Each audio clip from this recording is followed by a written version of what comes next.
Hi, welcome to this video today, which is on the 19th of October. It's Saturday. We're just going to give our updated outlook and analysis for the GBP.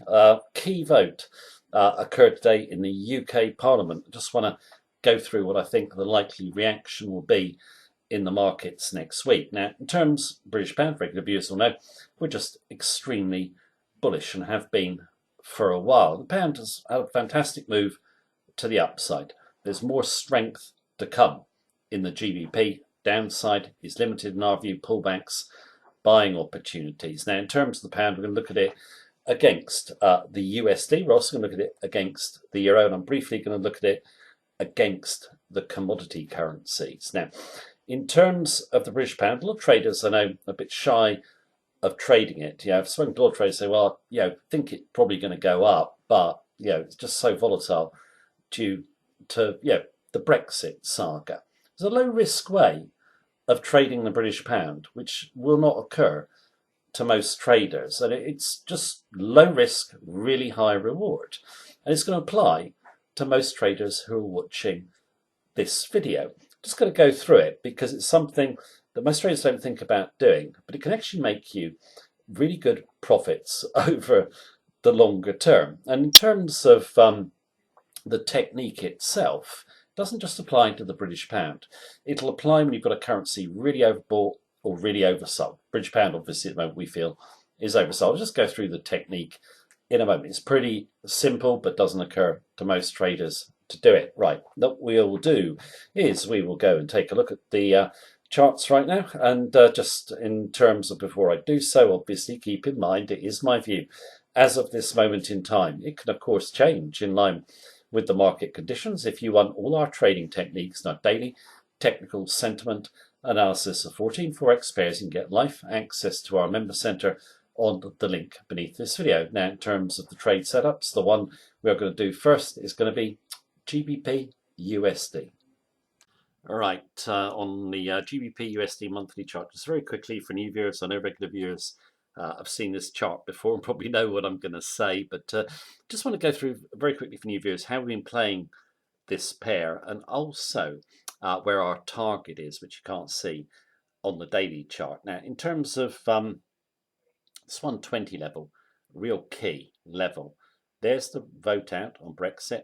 We tumble down.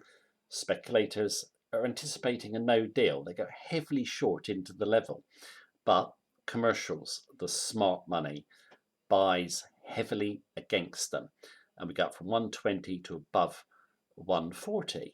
Okay, now in terms of here, when we came down to 120 again, got speculators going heavily short, almost identical position in size to the one over here. Commercials move almost identically they did on the previous dip. They go long. What happens? The pound bounces off the level, and we've moved up near enough 1,000 pips since. Now, in terms of where are we going, this 20-month moving average broke, and it's kind of like a bit of resistance here. You get pokes at the 20-month moving average. Now we're poking at it again. Pound goes through there. I don't see too much in the way of pullbacks. I'll come to the exact levels when we get to the daily chart, but above 130 we should be going north. And where are we going to go to? Well, I see no reason why we can't get back to those candles there. Okay, so basically retrace most of the Brexit big candle when the UK voted out. So plenty of upside, still 1,000 pips to the upside in our view. Now, in terms of downside, we view it as limited, but I'll go through the levels sport on the daily chart. Now, let's go and shift over to the daily chart and take a look at it, and also go through what happened in the UK Parliament today. GBP USD daily chart, and in terms of technicals, I'll do them in a moment. I'm going to be a little bit vaguer with my technicals in this video, just simply because of what has happened today. But you can follow our levels obviously twice daily in the member centre if you wish. Now, it is going to be an interesting week ahead, because what happened today MPs voted by 322 to 306 in favour of the Letwin Amendment, which was passed by Parliament. We didn't get a vote on deal or no deal. The Letwin Amendment requires the PM to request a delay to Brexit until necessary UK legislation is passed. So he has to request a delay. That's under law, okay? Now, the PM says he will not negotiate a delay with the EU. And there's still a lot of talk about how he's going to do it. For us, if he decides to carry forward with the threat, it's pretty obvious how he's going to do it. The EU, under its constitution, can only deal with governments. It cannot deal with Parliament. So you can take the letter along, deliver it to them, say, this is what Parliament want, but you don't deal with parliaments under your constitution, you deal with governments. We're the government. We do not want to negotiate a delay. Now, Parliament will vote on the PM's deal next week. And if Johnson forces this point, you will see a retracement in the British pound, I think. He's going to play hardball, force the issue. Brexit concluded by the end of the month or out with either a deal or no deal. Now, in terms of the EU, I think they'll want to play hardball and help Johnson. And what I mean by that is they're fed up with these endless negotiations and Parliament not being able to decide. Jean-Claude Juncker has always said, we don't need another delay. President Macron of France has said similar. And I think they'll keep that stance up. To basically say to Parliament, you're not guaranteed to get an extension. I think if push came to shove, the EU would probably grant one, but they want to force the issue in Parliament. I think the EU and Johnson play hardball. You've got the stark choice, okay? Deal or no deal. And when that stark choice is presented to Parliament, Johnson, I believe, will get enough votes in favour of a deal, okay? But I think you could see retracement in the British pound. Now, before I draw my levels, I just want to go through this low risk trade, and it isn't doing a trade in the market. I'm sure regular viewers have guessed what it is already. Let me explain.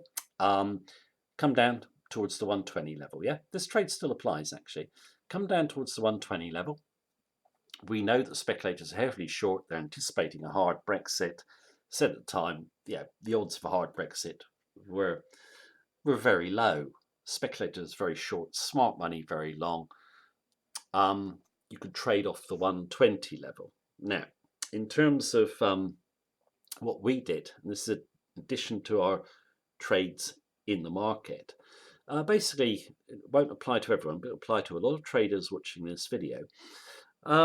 What's your account balance denominated in? Ours is denominated in USD most of the time, because USD we see is generally firm over the longer term.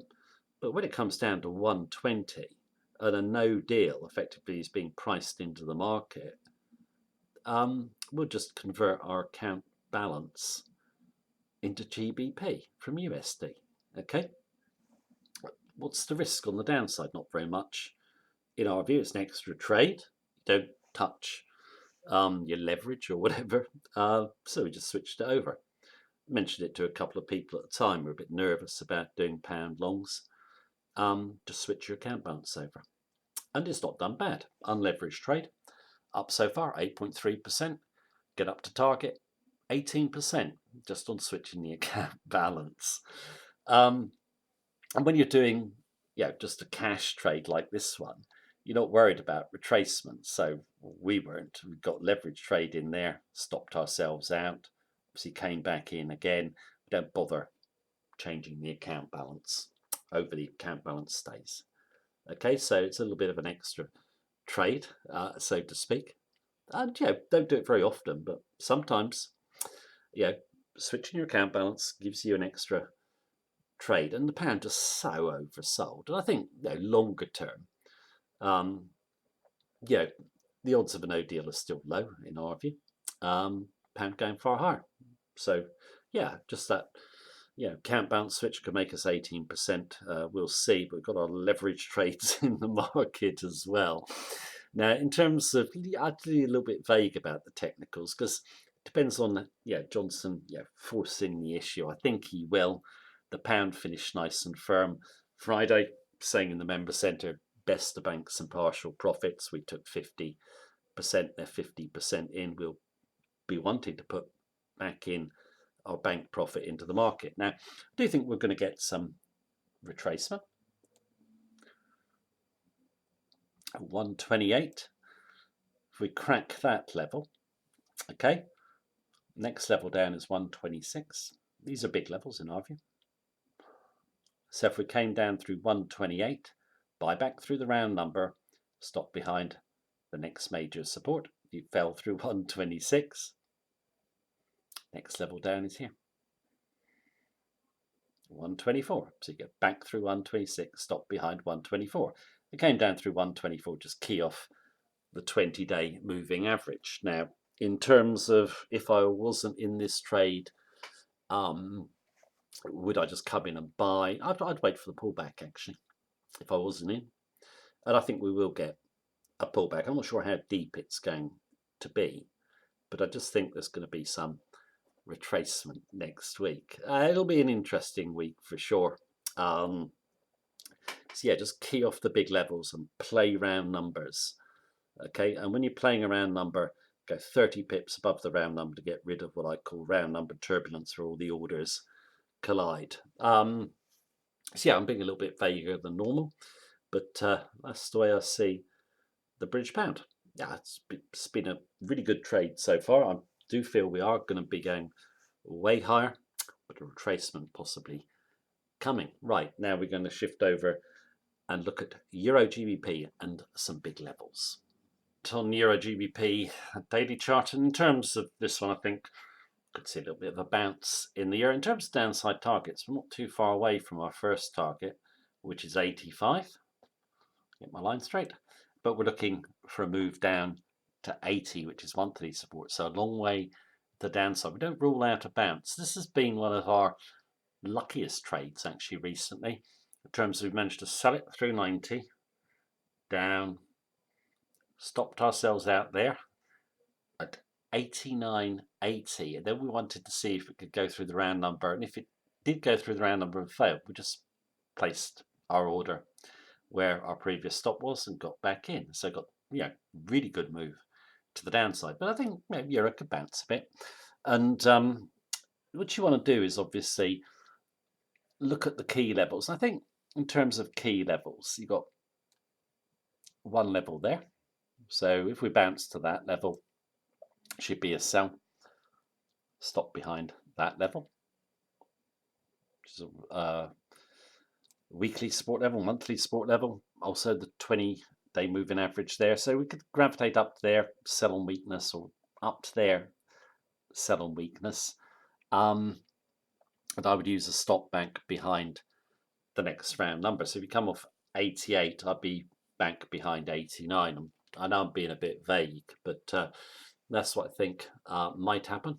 But we shall see. Now, in terms, I did say I was going to do the commodity currencies in this video. I actually have to go out, which I'd completely forgotten about. So I'm just not going to get time to do the commodity currencies. But you get the general idea of what we're doing. Looking for bounces and playing round numbers for fresh positions. So yeah, that's the way I see Euro GBP. Sorry, I haven't got time to do the commodity currencies. Cover them in a future video. Obviously update the British pound anyway, but that is the video for today. Thank you very much for watching me as per usual. Take care. Have a good day.